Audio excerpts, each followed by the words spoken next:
Good morning, everybody. Mike Madrid here with the Latino Vote podcast. If you couldn't tell, I am not Chuck Rocha. You're not getting the buttery voice with the saxophones in the background. Jesus Lord. Yeah, but we're excited to have you guys here today because there's a lot of things to cover.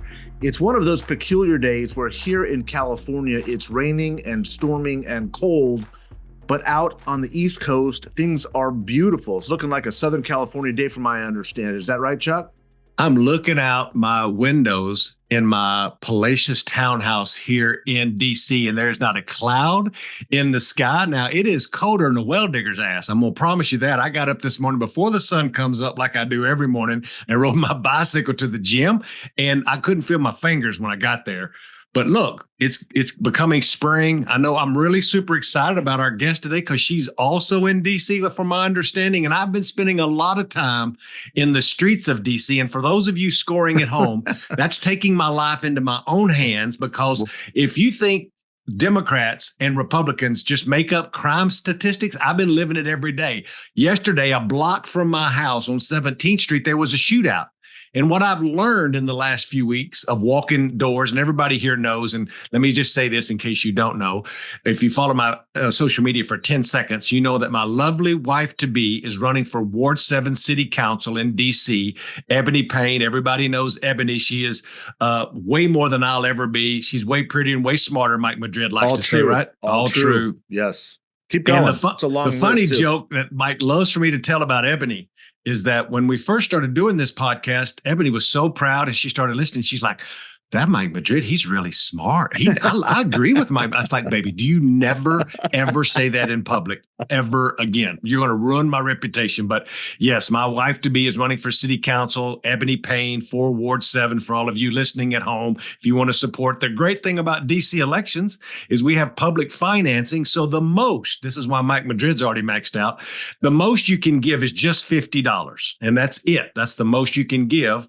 But if you live in DC, they will match it. This is where our guest comes in. They will match it 5-to-1 with city money. So people that live in DC to me are bronze and gold donors. So that's what I've been doing, Mike, is I've just been out here in the streets going back to my roots, knocking on doors. But I'll throw it back to you because I can't wait to talk to our guest who's also in DC with us. Yeah, and we'll put in a little link under this on the YouTube on how to click over to Ebony's campaign. This is an important one for a lot of reasons. Obviously, I've been financially supportive. I can't walk precincts in Washington, D.C. I know, shucks, because I'm here in California, but it is one of those places where a little bit of helping out goes a long way.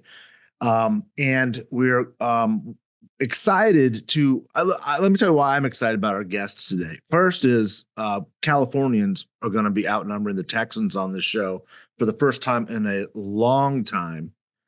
Republicans are outnumbering the Democrats for the first time ever. I think this might be a first time moment here. And Brittany Martinez is going to share some insight on a whole range of things, a whole lot of questions that I've got to ask. I know Chuck's got a whole lot too, because he's like, oh, wait a second. I've heard of these things. But I thought Mike Madrid was the only of his kind. And it turns out that there are more of us out there. We're going to jump into this dynamic a little bit with Republicans, Latinas, specifically in the GOP. I'm excited in large part because I get to ask questions that I've been asked, and I'm going to ask the same questions that I've been asked for 30 years because I want to know if the answers are the same from when I got involved with the party as a young person working out and starting professionally, and not just on the Hill, but in Republican politics. But Brittany Martinez does hail from Southern California. She actually attended University of La Verne, which is in the San Gabriel Valley. For those of you that are unaware, San Gabriel Valley is probably one of the most diverse middle-class regions of the entire country, and it gives us a really good look and insight into how voting behavior changes. It's not uncommon to have members of Congress, Latinos, Asians, white folks, you name it. This is the home of the black, Fergie, right? The Black Eyed Peas, right? This is like, you look at the diversity in that setup and you realize, okay, this is where great culture, great music, great people come from. So excited about that. She's also most recently worked in the U.S. House of Representatives under the 55th Speaker of the House, Kevin McCarthy. Kevin, as many of you guys know, was a friend of mine back in the young Republican days. He aged better than I have in so many ways. We recently have not been as close as we once were, but Kevin's been a very big part of not just my career and relationships, but obviously with Brittanys too. So we'll discuss that a lot. She's also worked as the communications director for Senate campaigns in Ohio, the deputy director for the Hispanic Media at the RNC, and has been on the Hill for about a decade or so. Brittany, welcome to the show. Thank you, Mike. And yes, we exist. Hispanic Republicans are out there. So thank you guys for having me. There are a few of us, and we're kind of like you add a little bit of water and we start to just kind of multiply very quickly. I talked about this a little bit, and Chuck has tried to say that's not the case, but it's happening. They're just growing all over the place, and I love it, especially when the Texans start to kind of. And we're going to be bringing more Texans onto the show too, because I don't always understand what they're saying, but I kind of understand what they're saying, if you know what I mean.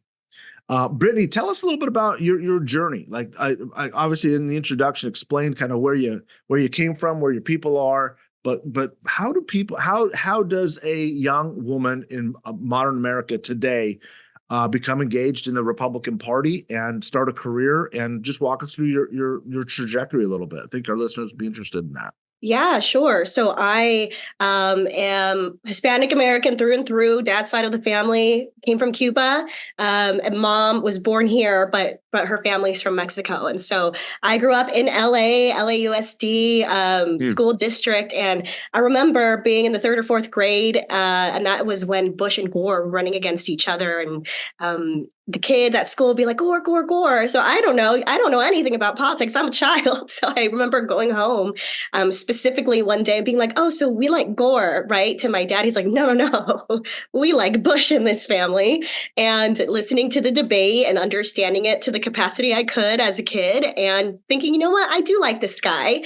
And he ended up winning that year. And it was nice to be a winner too, right? Especially, I guess, when all of my other classmates were going for the opposite team. And just Cubans, I guess, tend to be more conservative. My Mexican side of the family, they are more Democrats or independents. They thought I worked for Marco Rubio at one point. And so when he was running for president, my aunt very proudly told me that they'd voted for him in the primary because they thought that I had worked for him, which I did not. But I appreciated the support. And I finished college, came to DC, wanted to intern on the Hill, couldn't get anywhere my first semester, had reached out to every Republican California member, including McCarthy, which is funny because I ended up working for him, but didn't hear back from anyone. I reached out, the person running the grad school program, like helping with careers, reached out, no one responded. And so that first semester I was a grad assistant, but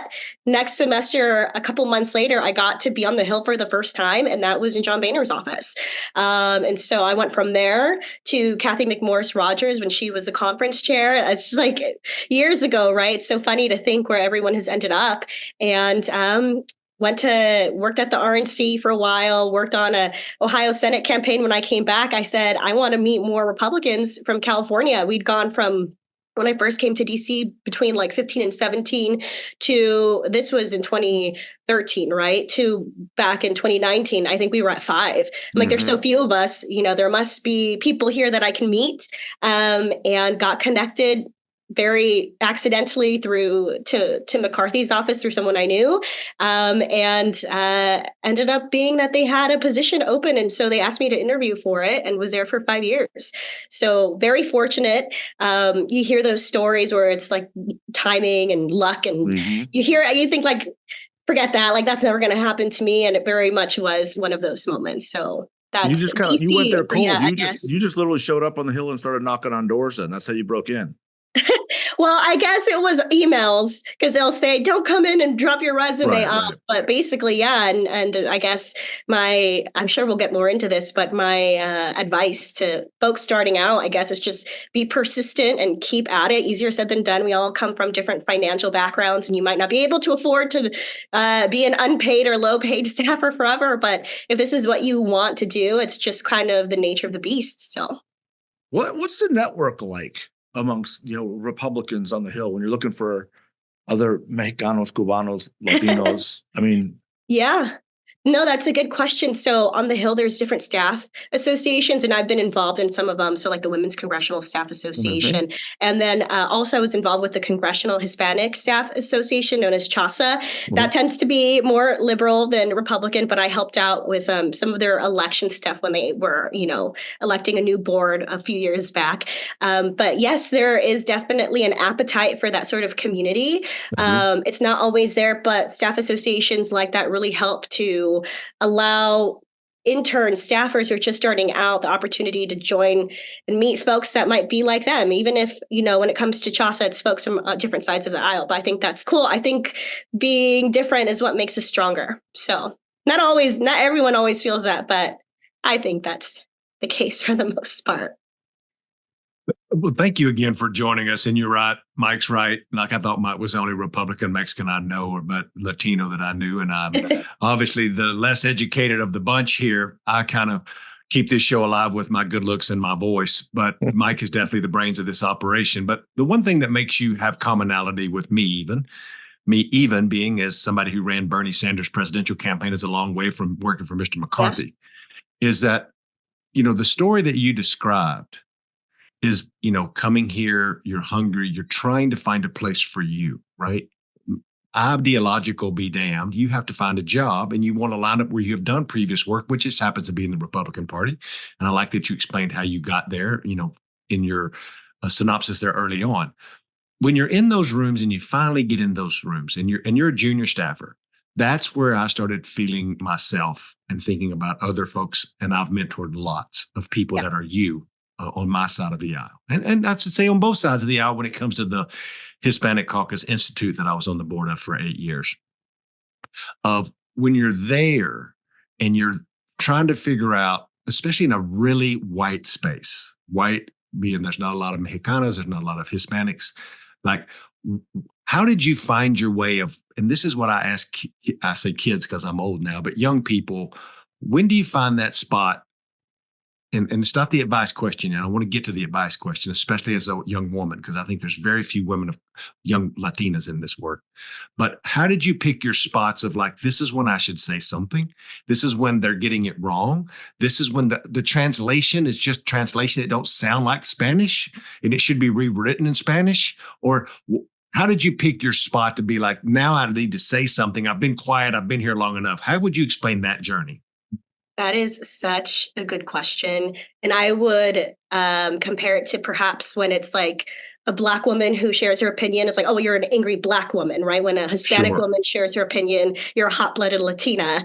And I've been called that before for speaking, like we've been here for a couple minutes now, speaking very even tone, just telling you how I feel. We disagree. So now I'm a hot-blooded Latina, right? And it's unfortunate. And yeah, you absolutely have to learn when to bite your tongue sometimes. And it's funny because, when I go through life, I'm Hispanic, I'm a woman, and those are not necessarily things I feel like I lead with because it's just who I am. I don't think about it necessarily on a day-to-day, especially because I'm light complected. And so I'm probably white passing in a lot of situations where I don't even have to think about it. And I recently, only a couple of months ago, had it thrown in my face in a very unprofessional manner by a colleague. And it really took me aback because I thought that wasn't something, of course, racism exists. Sadly, it will always, and all we can do is our best and to call it out when we see it and not do those things ourselves and be allies, for our friends. But I ignorantly was caught by surprise, I guess, because I don't know. It's not something that I necessarily experience every day. So yeah, it's towing a fine line. I would say absolutely being able to share your opinion and also figure out when is an appropriate time to share your opinion. I'm very outspoken personally myself, maybe to the point where people don't appreciate it. But again, I'm not coming at you and yelling at you like a hot-blooded Latina. I am speaking my mind in a very similar manner to what I'm doing now, right? I'll give you a really good example, and I wasn't able to interject in this case because I wasn't in the room. So perhaps had I been in the room, we would have been able to have a better output. So back when I worked at the RNC, there was Joe Manchin was running, and I think it was Joe Manchin because they were calling him Mexico Joe because I think he had some businesses in Mexico or something. And I apologize if it ends up being not Joe Manchin, but I'm pretty sure it was Joe. And they were calling him Mexico Joe. I'm like, well, first of all, if you substitute Mexican for another country, or like if it was Iraqi Joe, like that would probably be problematic. Like you would think like, oh, hey, maybe we shouldn't say that. Or if you were, I understand Africa is a continent, right? But if it was like African Joe, like you probably would be pretty upset. You'd get called attention. You'd get called out in the media. But for whatever reason, saying Mexico Joe for these folks who were trying to be creative, right? They were trying to think outside of the box and, plant stories or whatever, but to call someone Mexico Joe. And then what ended up happening is that they hired mariachis for an event to follow him around. And they were also planning to buy from Amazon, I guess, just like a pack of Mexican flags, and they were going to like throw them out on the street and stuff. I'm like, okay, well, imagine if this was happening in England or something, and it was like American mark, and they're throwing the American flag everywhere. I mean, we would be up in arms. Imagine Fox News covering this, right? Like we would be so angry about it. And just no one really seemed to understand like this is not okay. So again, in this situation, I think they ended up going through with it and had bad stories written about them. Obviously, I wasn't in the room. In this case, it wasn't like an omission, like, oh, we're not thinking about it. I think I'd stepped out for a doctor's appointment or something like that. But even then, right, if you're having to have this conversation to brainstorm, you should probably think like, hey, maybe we should check with the Hispanic media folks to see if there are any red flags about the Mexican flags you want to throw around on the ground. There are any red flags about whether we should do this or not. And so I think it is... and obviously later on, I express like, what are we doing? Right. But, it's important to have folks like us at the table or in the decision-making room so that we can avoid unforced error. Not only was that a complete unforced error, I mean, it was just so ignorant and arrogant. Right. And so anyway, that's kind of a long way of answering your question, Chuck. We call that cultural competency. Like that's all you were experiencing is like the cultural moments in a campaign. And I'll let Mike ask his question. I know he's got one teed up, but I don't think it matters which side of the aisle you're on. When you see somebody that doesn't understand the cultural impact of something that may happen because they've never experienced that culture, I think that's a through line. Yeah. And let's talk about that. I'm going to explore that a little bit more because I think that's exactly right. And the reason I was getting, warmed up here on listening to you talk is because one of the things that really grates me, and we're going to talk about, some of the Trump dynamics in just a second. You've been a critic of the party, and I'm proud of you for doing that when it's appropriate. I remember as being a young person in the business too, and saying, this is just not right, and saying it loud and saying it publicly. And that's a frightening thing to do when your name is going to be in the press, or especially now with social media, you're going to get called out for it. But you're kind of like, this is just not appropriate, and this is wrong. Party's heading in a wrong direction. I'm going to say something about it. So we'll get there in a second. This is what we call the Mike Madrid windup here, is the way I get. It takes a long time, Brittany. It takes a long time. My context. In 2016, when Donald Trump came down the escalator, the first people he attacked were Mexicans. And one of the things that pisses me off to this day is when people will say, he should have been discounted when he attacked John McCain as a veteran. Yeah, he should have. Yeah, when he attacked disabled people like that, how could it possibly go on after that? Oh, well, how about the Hollywood tape moment when he said, grab her by the pussy? And it's like, how could people? And I was like, no, the moment was when he came down and attacked Mexicans. There's this tacit on the right and the left where it's okay to be anti-Mexican. Like it's a part of our culture. It's just that, it's just kind of a joke. It's just kind of funny. Take it easy. It's like one of the attack lines that you can still use where it's okay. Like so few people refer to the disqualifying element, the disqualifying moment for Donald Trump as being the first moment when he launched those attacks. And let's never forget, folks, he's attacked everybody in this country, but the first people he attacked were the Mexicans, okay? And there's a reason. The reason why is because, as you were pointing out in your story, there's at least this tacit understanding, even today, that that's still kind of okay. You know, white women get all pissed off with the Hollywood tape. Veterans get pissed off with McCain. Look, all of those bottom disabled people when he starts mocking the disabled. I get all that. That's every one of those. But those weren't the disqualifying moments. The disqualifying moments were the first moment when he came down and attacked Mexicans first. So sorry, that's my bugaboo. That's what I've got a problem with. But the reason why I wanted to bring it up was because you have been critical. And it's easy for, an older guy like me. Look, I've been critical of the party for a long time. I love the party, in the early part of my career, love the Republican Party. But the party's changed. And I've been very, very critical. I guess in many ways, it's a lot easier for me as somebody who's deep into my career now. But you're on the Hill, right? And people read and see and your networks and people in the office next door and in the caucus meetings. And, you're working for Kevin McCarthy as a communications director for Western states. I mean, this is not a small, hidden secret place. And you regularly are, kind of saying this is inappropriate and this isn't going to work and this is wrong and the party's headed in the wrong direction here. How is that? Do you recognize how unique that is? Is it becoming more commonplace? And what's the process you go through when you do that?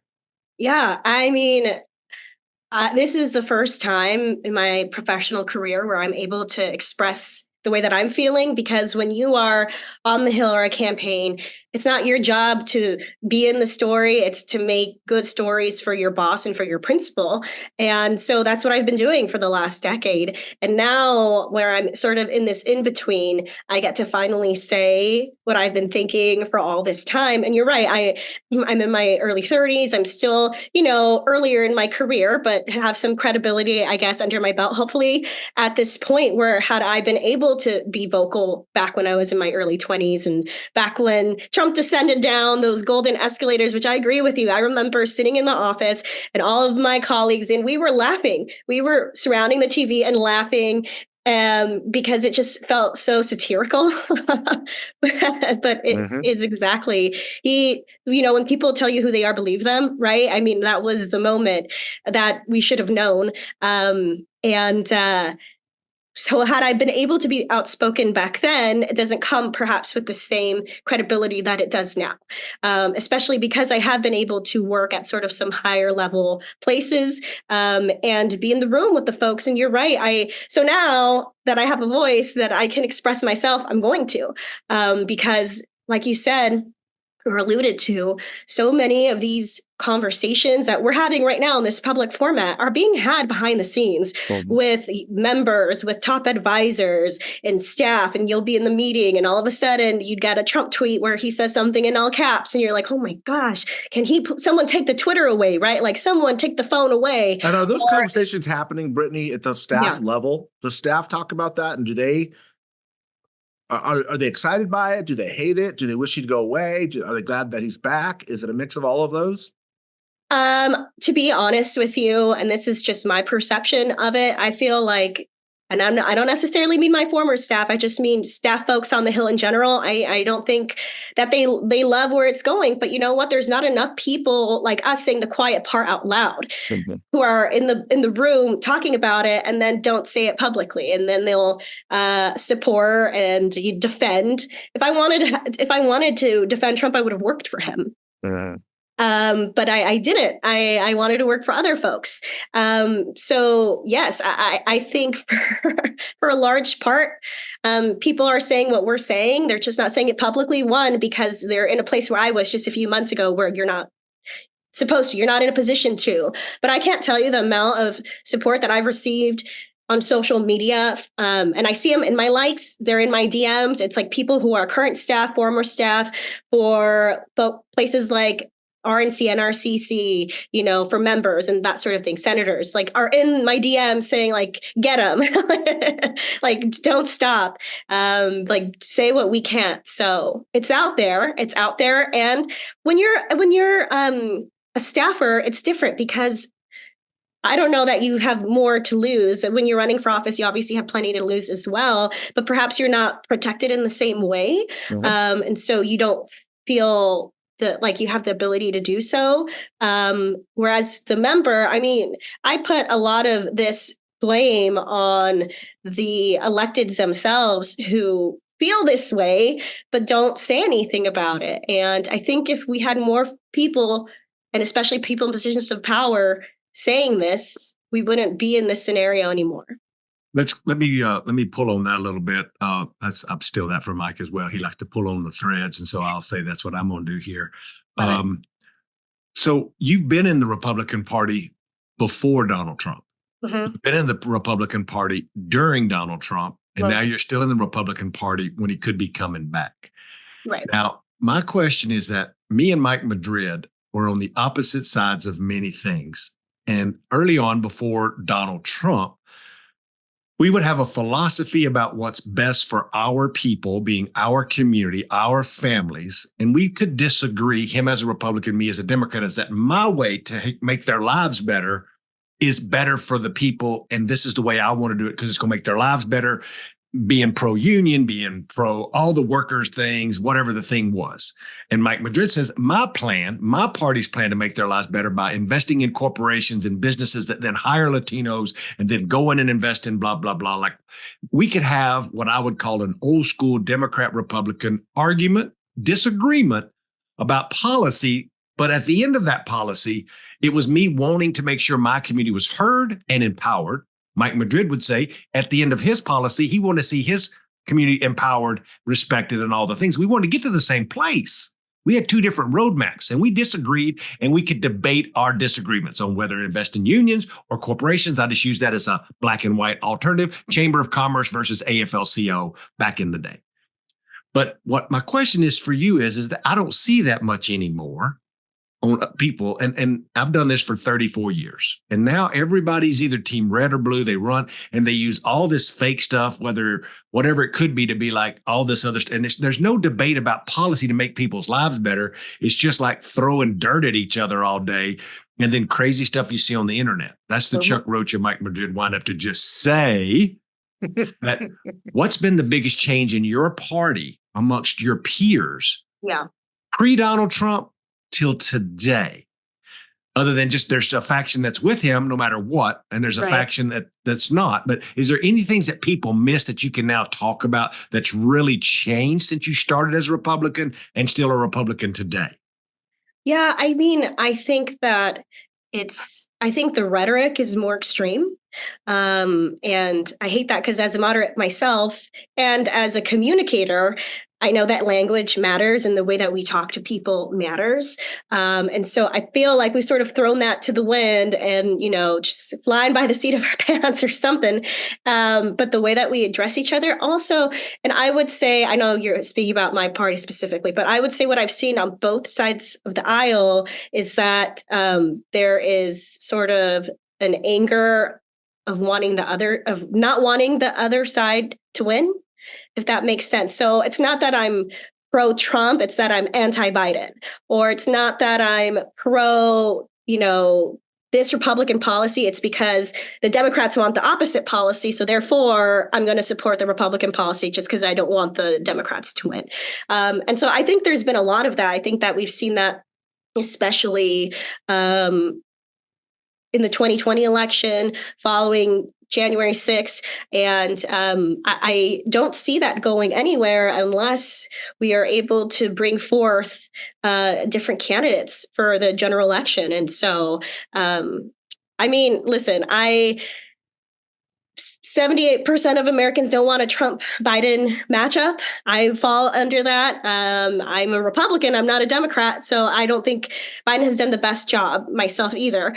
However, with that being said, I think that a lot of people just want something different. Where does a Latino go in her career with your trajectory? And I mean, like I said, you're on the Hill, you're outspoken, Yeah. you're a Hispanic woman in the Yeah. Republican Party. Yeah. At a time where the likely nominee coming back is somebody you have issues with. Right. You worked for a speaker. Where does this go for you? What's next? What's are there? I mean, are there opportunities you thought would be there at this point in your career? Yes and no. I think early on when I saw that Trump was going to be the nominee back then, didn't think we would be here exactly however many years later. But I don't know. I think if it was not Trump, if it was someone who was more, not even moderate, just perhaps like not as bombastic and divisive. Mhm. Yes, absolutely. I think it would be different. But you guys kind of asked this a little bit earlier. I had an old boss call me Friday and saying like, I see that you've gone pretty negative against Trump. Are you sure you want to do that? And it's someone who I like and respect. But so hearing that from someone that I've known for a long time can be scary. But I told this person, he's like, do you know what you're doing? I'm like, yeah, and I'm not going back. And because like, well, if you want to work for the party, if you want to work on the Hill, I'm like, I don't want to do either of those things. That's not where we are as a country. That's not something that I'm going to support. I don't want to work for pro-Trump candidates. I don't want to work for pro-Trump members and senators. That's just not where I am in my career anymore. So that definitely, minimizes the pool of the things that I can do. But politics isn't the only thing out there either, right? Like I could go do corporate, I could go do something else. I'll always like politics, and one way or another, I'll always be involved. I would like to run for office myself one day too. Okay. What does that look like in this landscape? I don't know. Maybe instead of 5 years, I have to wait 20. Who knows what it is? But I think we need more people who are willing to say the quiet part out loud. And I'm going to keep saying that. I don't care if it's, repetitive. We need people. And I don't think that I'm brave to say it. Some people be like, oh, it's brave of you, or like, good for you. I'm like, no, I just have a backbone. And I think we need people who are going to do that. So I don't know what the future holds for me. I hope it's a good one. And it's a rare quality, and I have no doubt you've got a bright future ahead of you because of that principle. And I think one of the things I've realized during this era and this time as a Republican is you voiced it perfectly. It's like you don't feel like it's courageous. It's just who you are. Like this is just wrong. So you just say this is wrong, and why is that controversial? Yeah. But it is in this business. And look, I'm proud of you. We've got a very diverse community. I think we've got to all look out for each other. I'm glad that you're one of those that is and is calling out, lane violations when people are stepping over that line. You've got this really also strange, unique opportunity to talk to two old war horses here on the show. Chuck being the older war horse. I'm young. Alive. You have any questions for us? Yeah, sure. I mean, I wonder, you've been at this longer than I have. Have there been moments where, and I think what you're doing with the podcast is great. Have there been moments where being Hispanic or Latino, you feel like it held you back, or sort of like in the story that I shared with you, right? Or like telling you, I've been called a hot-blooded Latina because I expressed my opinion in a format where I'm allowed to express my opinion. So have there ever been times where you sort of got whatever the male version of that is? And how did that affect you, or how did you move past it? Well, I think I've been critical of my own party too. Brittany, you probably know that. And I work for my party, and I love my party, and I'm going to be a yellow dog Democrat, from now on. It's my responsibility to try to fix some of the things that we do wrong. And I think today we're doing more things right than we're doing wrong. But we can always be better. And Mike knows this, and Mike knows lots of personal stories about me, that it wasn't always because I was Mexican, or Latino. It was because I didn't fit into the power structure that was built.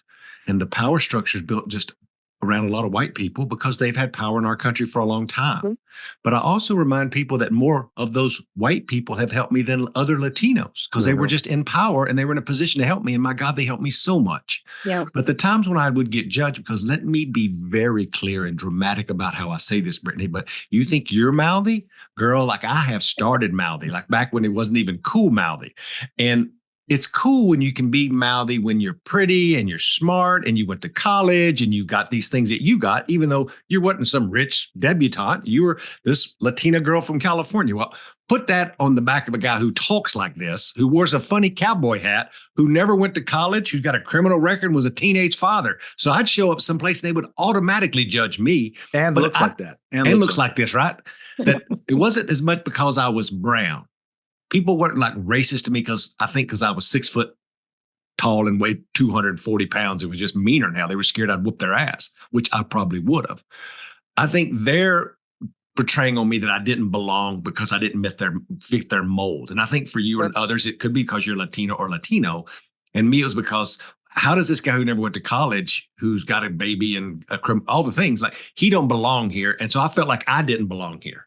And still today in many meetings I'm in, to be fully transparent, I'm like, what am I doing here? And I had to get past that. But when I would see a wrong like you have, and I'd give Mike credit, like when he started the Lincoln Project, and I love still using the analogies of burning the boats when he got to the island, because I just felt like that answered so many things about me.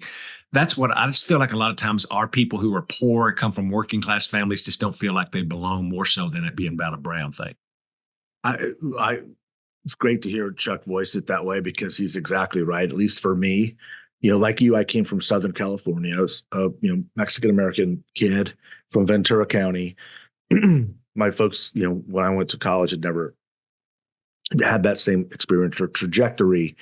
And being from Southern California, it's kind of like being from parts of Texas. It's everybody was Mexican, kind of like it wasn't a thing, right? But when I got to the East Coast, and this is the early mid-90s, like it was jarring. I remember, dating girls who were like, I've never met somebody who's Mexican before. What does that even mean? Yeah. Right. And you realize how big this country is and how different it is. And the East Coast is a very different world. It's extraordinarily provincial. And the perspective of folks back East is very different. And so, I would go to the RNC and,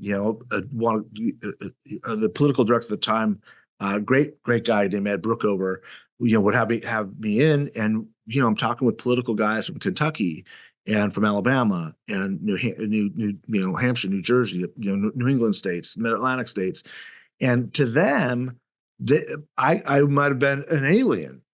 There was no perspective or understanding.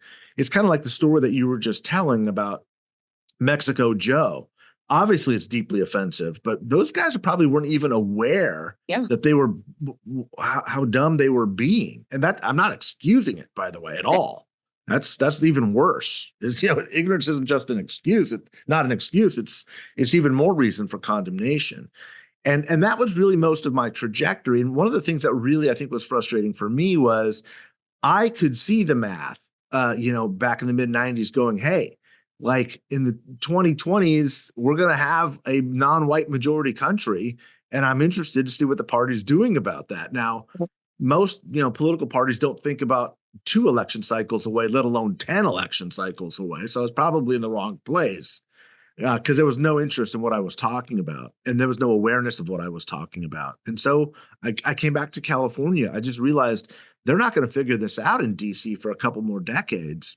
And better for worse, I was right. Chuck was smarter. He lives in that palace now in Washington, D.C., because he left the Texas Rio Grande Valley, went through Pennsylvania, and ended up in D.C., being very successful.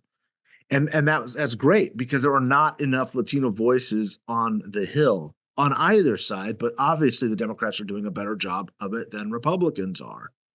And, we're getting there. And that's what I think why Chuck and I wanted to start this podcast is because we've been doing this for many, many years. Yeah. But we wanted to meet and talk with younger people and leave sort of that legacy to open up doors where people could see themselves in a way that we could not. There were no Latino Republican staffers to speak of in my first 10, 15, 20 years in the business. And that's why I asked you the question about the network on the Hill. And are there more of you coming? Do you guys hang out? What do you talk about? How do you network? How do you look out for each other? We had nothing. I mean, I had some, there's a couple old guys preceded me, a couple people around me, but there was no network. There was no like, oh, there's, a Latino Republican Association on the Hill. Let me start there when I'm looking for my job, job hunt. That didn't exist. It was, a caucus of one. So I don't know if that answers the question, but. Oh, yeah. And I want to get to this because I think this is the most important thing that we'll talk about today is that you have to answer something for us, and it's not for us. Imagine the people that are listening to this podcast, right? Think of that little girl or little boy. In your essence, it's a little girl growing up in a working class Hispanic house in California, Texas, right? Who listen to the podcast. They may be aspiring to do something in politics, kind of interest them. They're listening. They want to hear about the Latino vote. And I think you, way more than two old bald-headed men, can talk about lessons, right? And advice. And what I want you to do is give them advice. If you could have went back 15 years when you first started up here and you were sending cold emails, what would you tell to that young woman who may feel like she's a little out of place because she grew up in a working class neighborhood and her mama's a janitor and her daddy's a carpenter, right? She don't feel like she fits in, or because she may think she's Republican. Or maybe because she thinks the Democratic Party's not left enough. Let's go to the other side of the spectrum. Right. Like it could be any of these things. Yeah. But at the end of the day, she's a woman of color trying to fit into a cog, into a wheel that it's not made for her up here. What advice did you have? Yeah, no, that's a great question. I would say that, again, because I didn't know these staff associations or anything like that existed on the Hill, I would say check out those staff associations, and there's plenty of different ones too. They have the Black Associates and LGBTQ, and so I would say, whatever it is that you are, there's probably a place for you where you can find folks who share similar values and can help you navigate that process as far as the Hill, at least. And then there's Chile, Congressional Hispanic Leadership Institute. I think that's the one that's more Republican. And then there's the CHCI, Congressional Hispanics something. Caucus Institute. Thank you. The one that tends to be more liberal. And I think those are also two wonderful organizations. I know back in the day when I first started, we were very involved with them and being able to help folks get internships on the Hill. And back when I started also, internships were unpaid. And now you have to pay your interns. So that's great too, that you get a sort of stipend. So I would say look for scholarship opportunities, and you can do this like Google, right? Like FastWeb. I remember that's what I used when I was first going to college. Fellowship opportunities that exist. I know a girl who is my friend's mentee, and she did a mentorship through the Congressional Asian Pacific Islander group. And she was able to get a fellowship for a year, and they paid for her. And then afterwards, she was able to stay on in that office because she did a good job, but she wouldn't have been able to do it in the first place had it not been for that internship fellowship with that group.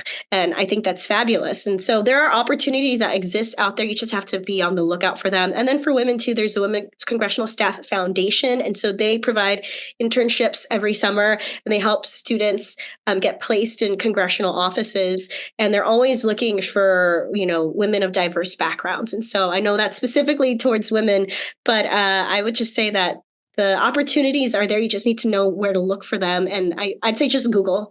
Just start on Google, and one thing will lead you to another, that will lead you to another. And I think that's a really good way to sort of get your foot in the door.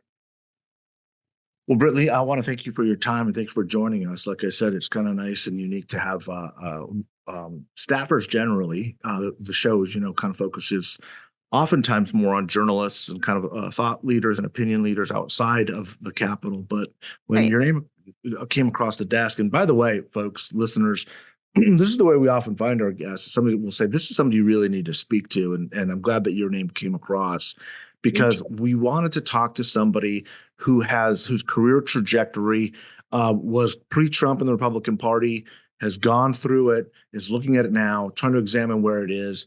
I was particularly interested because, for obvious reasons, is I wanted to see what it's like for the life of a young Latino Republican staffer, Latina staffer, and you provided some really tremendous insight just on the changing nature and culture of the way things are working on the Hill. But the one thing I think that is common and is consistent, I think, was the three of us, and hopefully for the community more, is standing on principle and when things are bad, saying they're bad. And I genuinely believe that comes from looking out for people and looking out for our community and knowing that as much as, we're always struggling to get to the same place that we all want to be, which is higher up that ladder, we are very cognizant of the fact that there are people that we've got to open up doors for too, as part of our own legacy. So with that, I really want to thank you again for taking some time, Brittany, and joining us today, and appreciate you being a fan and supporter of the show. And Brittany, we always try to end with something that's non-political and non-like serious. Mike Madrid likes to get so stuck in all the policy and motion. If I get in your car today and we start it up and we're going to go down to the grocery store, what comes on the music? Oh, in this moment in my life where I'm trying to figure out what I want and next steps and how do I accomplish that, I've been listening to some Hamilton, the musical, and the one that I was on my, when I was at the gym earlier, it was, I'm not gonna lose my shot, or whatever that song is. I'm not throwing away my shot. You can sing it if you'd like. You know what? It's okay. You guys can superimpose it after post.